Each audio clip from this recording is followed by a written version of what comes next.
এই দেখ তোগো তোকে এই ঝাড়ু দিয়ে সব পিটাম কিল্লার পিটাম জানোস।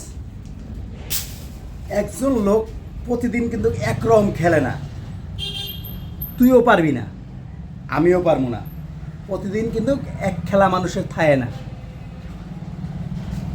ঠিক আছে, সে বাউন্ডারি লাইনটা ক্যাচটা ধরতে পারে নাই কিংবা ফিল্ডিংটা মিস গেছে, ঠিক আছে, সে ফিল্ডিং মিস করুক কিংবা বাউন্ডারি লাইনে দাঁড়িয়ে থাকুক, কে নেক্সট যে ভালো একটা ইনিংস খেলছে সে সময় তো শালার পুত্রা তোরা ভুয়া ভুয়া করস নাই। সবসময় মানুষের এক ফরম যায় না, সবসময় মানুষের দিন ভালো যায় না। তুই আজকে এই কটা খাইছস, কালকে তো এতদিও খাইতে পারস।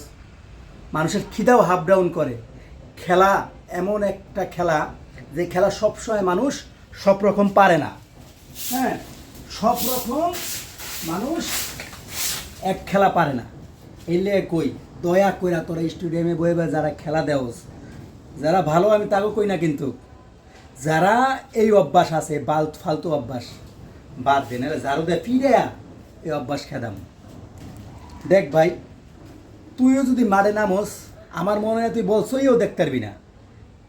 আর লিটন দাস এমন একটা প্লেয়ার, তামিম এমন একটা প্লেয়ার, সাকিবুল হাসানের কথা বাদই দিলাম বর্তমানে, সে আমার দলের বাইরে আছে, সে নেক্সটে আছে।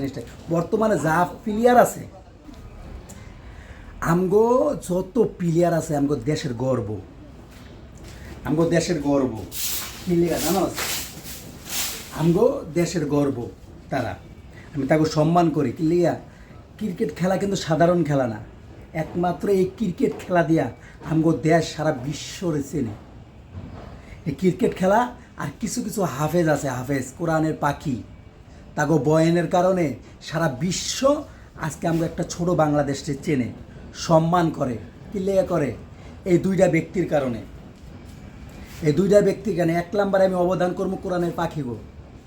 কোরআনের পাখি যারা আছে তাগো কারণে আমার বাংলাদেশটারে সারা বিশ্ব চেনে। আর দ্বিতীয় আছে এই ক্রিকেট খেলা। আর তোরা কী করস, কিছু কিছু আছে ব্যঙ্গ করস। আমি লিটন দাসের চেহারা দেখিয়া, তোরা যখন কইছিস ভুয়া ভুয়া ভুয়া ভুয়া ভুয়া ভুয়া ভুয়া ভুয়া, লিটন দাসের চেহারা দেখে কষ্ট লাগছে, আমারও লাগছে। আমার একটা বন্ধু আছে, আমার ভাই আছে একজন, তারও মনে কষ্ট লাগছে। আরে বেটা, আজকে খারাপ খেলছে, কালকে তো সে ভালো খেলো, তখন কী করবি? এই তখন তোর মুখ যাইব কই? তখন তোর মুখ যাইব কই? হ্যাঁ, তোরা এই যে ফালতু আমি করতাছস, এই বুংবাং মানুষের যে এমনি করে মানুষের যে অপমান করস, আল্লাহ না করুক এই অপমান যেন তোর ঘাড়ে না আয়া পড়ে, তোর বাপ মার উপরে যায় না পড়ে। এমন সময় আছে, মানুষকে সম্মান দেওয়া শিখ, মানুষকে কদর দেওয়া শিখ। আল্লাহ তাআলা সবচেয়ে শ্রেষ্ঠ জীব বানাইছে মানুষ, মানুষের সম্মান দেয়, সে যে কোনো ধর্মের হোক সে মানুষ। হ্যাঁ, আল্লাহ হাফিজ। মনটা খারাপ লাগতে পারে কিন্তু কথাটা সঠিক। রাখলাম আজকের মতো।